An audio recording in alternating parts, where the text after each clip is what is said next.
What's the report on the quarterbacks after whatever it is now in week 3? Really pleased with Kenny. Kenny has picked up where he left off, and he keeps advancing himself. I think he's going to be tremendous, really tremendous.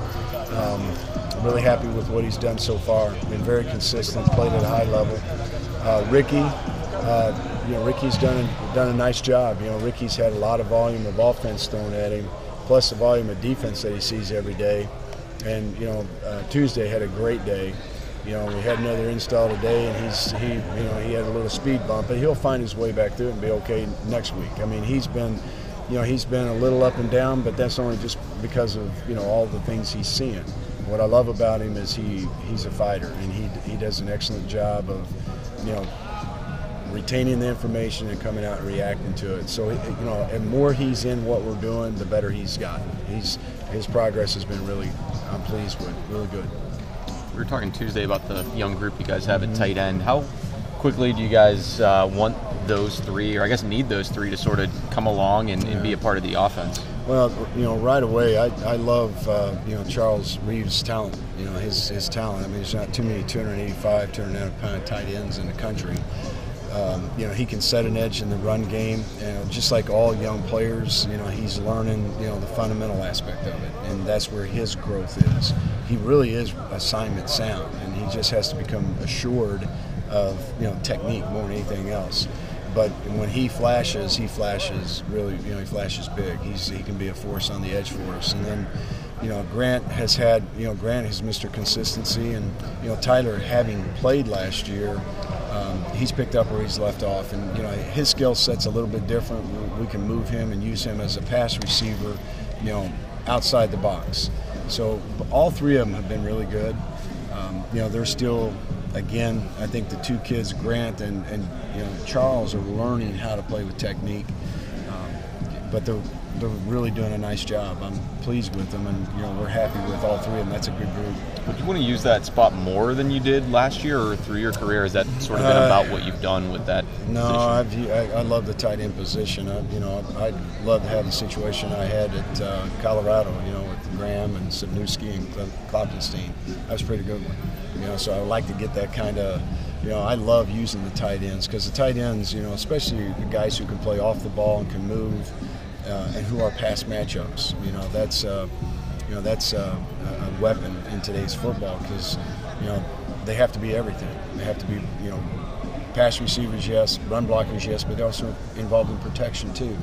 So I like all three of those kids. I love their character, I love their skill set, and we just got to develop them. Did Jeff Capel say anything to the team as in general, anything like that? No, he had I thought he did a great job. To own, told the kids to own their work. Which is exactly the message that we always talk about here, and that's how you become a championship program, is that you own what you do every day. So he had a nice message, a really nice message. Can that energize your program at all? If the highest profile program on campus is, Oh yeah, I think when any athlete, in the athletic department, when everyone thrives, when everyone's doing well, it just feeds off itself. I was at Louisville when we won the Sugar Bowl, and it just kind of ran into basketball, ran into women's basketball, baseball. It catches on fire. I've seen it in my career, and when the athletic department, I think Heather does an unbelievable job of creating a community here, and everybody's invested in each other. We know what our other teams are doing. Our players do. Our players go and support the other teams. So with her leadership, I think it's what you would want your kids to come to be honest with you. I've been in departments where it hasn't been this way. She does a great job of creating community and family.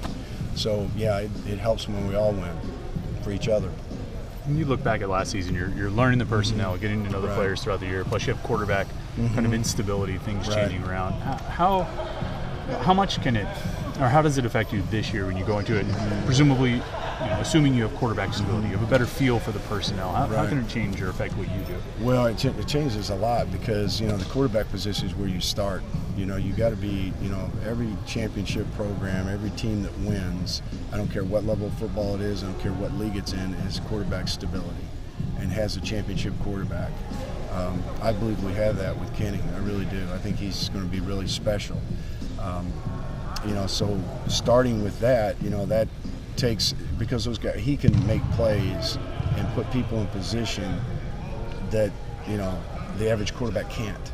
He can make throws and do things with his decision making, what he does underneath the center to get us in right plays and put us in, you know, we can do more, you know, with him. He can change protections. He can, you know, he's got a good volume built right now. He had a really good winter, you know, so it really starts there. And when you have the quarterback stability, then now you develop, you know, the pieces around it, which are, you know, the receivers, which has been big for us this spring. That was you know, tight ends like we just talked about, and then our young tailbacks, and we are young in the offensive line. So the youth, but what's really helped us, honestly, is Kenny. You know, Kenny has helped us. I mean, he allows us to do a lot more than what we could do if we, you know, we just have a lot we can do because of him. When you sat down at the end of the year, you and Pat and the other coaches, and kind of did all your reflections that you do at the end of a season, you look back particularly at the quarterback decisions, moving guys in, taking guys out. What were some of your reflections or thoughts when you look back on it? You know, we just, you know, I think in the beginning, you know, Max started playing really good football. When he started playing really good football, I feel, you know, he was on the verge of figuring it out. He needed time. He had to. I think Max had to, you know, get some things past him that might have been a part of his past, you know. And then when he did and got comfortable in what we were doing, I think he's began to flourish. He got the injury, and then we had to go through, you know, raising Ben and then raising Kenny, you know, because, you know, I think Kenny is impressed since day one he's walked on this campus. I mean, he did me, and I think he did our entire staff. You know, we felt like, you know, if we could, you know, he was going to be a project in developing, but once we could get him developed, we had something really special, which he's proven to be. So, you know, in hindsight, you know, you react to the situation. You know, at times when we sat down and we did what we did during the season, it was because that's where our hand was, and we did what was best for the team and did what was best for the kids. You know, because we have to have their trust and their confidence, you know, as we bring them forward. Do you think people on the outside might underestimate the process it takes to get Kenny from where he was at the beginning of the Syracuse game to where he was by the time you're playing Carolina? There's a volume of football that he only has on our part, but a volume of offense that he's never seen in high school. You know, there's a lot of football that's involved in you know, especially in the ACC defenses. I mean, there's some dudes that, I mean, they have, you know, extensive plans. It's not just one package. Most teams have at least two packages, and sometimes, you know, three packages, you know, that he has to get ready for. He's seeing coverages he's never seen before. You know, so plug that in with plays and all the decisions that a quarterback's got to make. There's a process involved. He's way ahead of where a freshman would have been, because it comes so easy to him.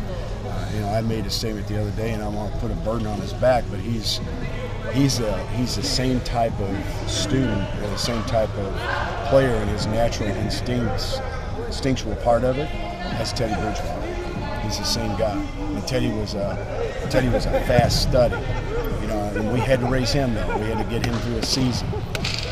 So, you know, we'll see where we go from this, but I'm really encouraged because of the player he is. He's a unique guy.